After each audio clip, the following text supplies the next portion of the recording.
keyakinan Tuhannya Isa bin Maryam itu ngeritiknya sederhana. Quran itu mal masih ibnu Maryam illa rasul qad khalas min qablihir rusul wa ummuhu siddiqah kana yaqulanit ta'am. Isa itu tidak Tuhan, wong dia makan.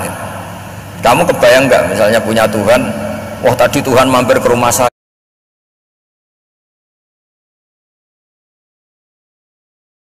ya dia lemes, setelah tak kasih makan sehat lagi gitu. Itu kan nggak kebayang gitu. Tapi Tuhan marung di rumah saya lemes tak gratisin, kayaknya tidak punya uang gitu. Setelah makan wah gairah lagi. Kebayang nggak punya Tuhan seperti itu.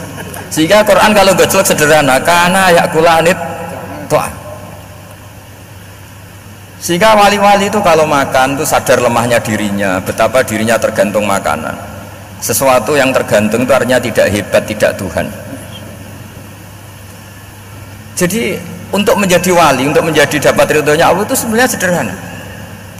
Termasuk ada cara jadi wali yang agak kacau, tapi ini ya benar, asal niatnya benar. Misalnya Unisula besar, ya kurang besar lagi. Kita sudah punya uang, kurang banyak uang lagi. Itu Nabi Ayub, itu kan seorang nabi. Pernah diuji Allah, ini ada di Sahih Bukhari. Nanti kamu tanya, hadisnya sahih enggak?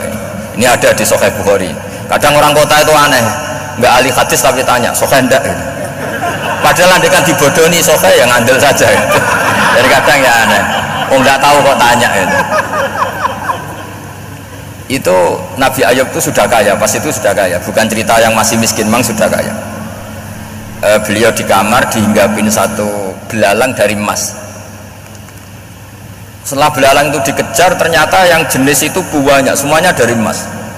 Ngambil sana sini, ini yang kesak ini dipenuhin, saku ini dipenuhin, sampai banyak. Terus sama Allah digojlok, kamu itu nabi saya, kenapa kamu mengumpulkan harta sebanyak itu? Kamu itu nabi saya kok rakus itu? Jawabannya Nabi Ayub unik, ya Allah, siapa yang bisa kenyang dari rahmatmu?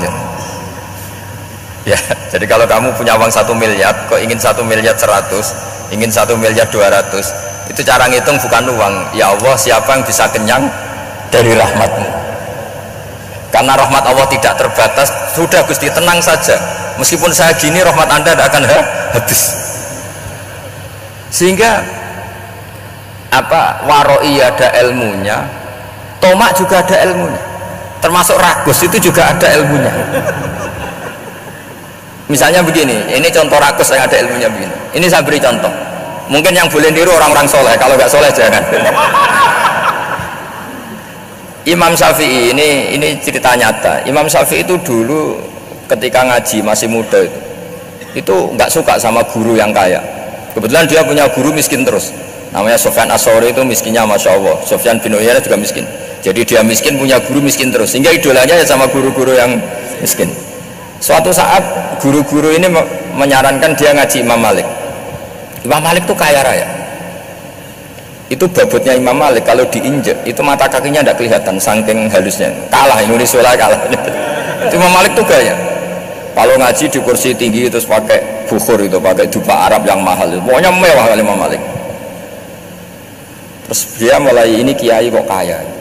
Kemudian setelah beliau alim tanya, saya harus ngaji siapa setelah ilmu jenengan habis kira-kira gitu. Kata Imam Malik, sudah, kamu tidak usah perlu ngaji saya, kamu sudah alim alama. Terus Imam Malik datang ke Baki. Zaman itu Baki itu semacam kayak rentalan ya, semacam Grab lah kalau dulu itu. Mana kafilah yang mau ke Irak gitu. Ya sudah, terus oh kita mau ke Irak, ini antar ke Muhammad bin Hasan As-Syaibani. Itu dibiayai sama Imam Malik. Grabnya ya dibayarin, itu kafilahnya itu ya dibayarin. Imam Syafi'i disangoni surrotan min dhahabin, jadi satu kepes uang dikasihkan. Itu pernah tak hitung semurah-murahnya itu sekitar 60 juta. Imam Syafi'i mulai mikir, kiai yang saya kritik lomo, sing kiai miskin tak puji, gak pernah ngamal kan, tentu orang miskin kan.